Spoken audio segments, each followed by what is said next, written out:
हर हर महादेव दोस्तों, स्वागत है आपका हमारे YouTube चैनल पर। आज की वीडियो में हम सुनेंगे शिव महापुराण श्री रुद्र संहिता पंचम खंड का 36वां अध्याय देव दानव युद्ध। व्यास जी ने संत कुमार जी से पूछा, हे ब्रह्मपुत्र, जब भगवान शिव का संदेश लेकर दैत्यराज शंखचूड़ का वह दूत वापस अपने स्वामी शंखचूड़ के पास चला गया तब क्या हुआ? उस दूत ने शंखचूड़ से क्या कहा और उस दूत से सारी बातें जानने के पश्चात दैत्यराज शंखचूड़ ने क्या कहा?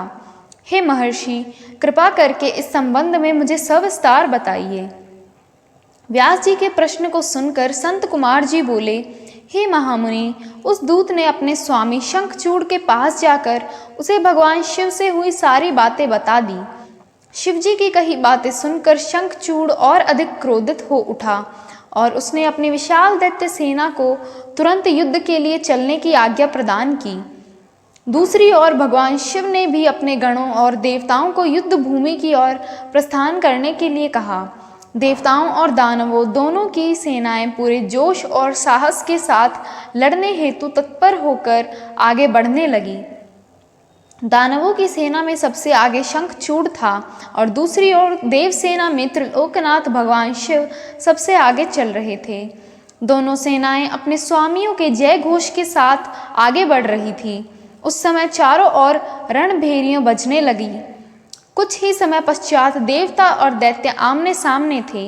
एक दूसरे को अपने घोर शत्रु समझकर दोनों एक दूसरे पर टूट पड़े।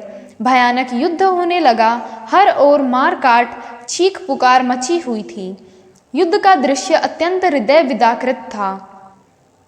भगवान श्री हरि विष्णु के साथ दंभ, कलासुर के साथ कालका, गोकर्ण के साथ हुताशन तो कालबिंक के साथ वरुण देव का युद्ध होने लगा।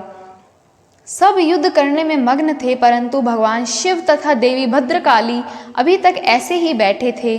उन्होंने युद्ध करना शुरू नहीं किया था।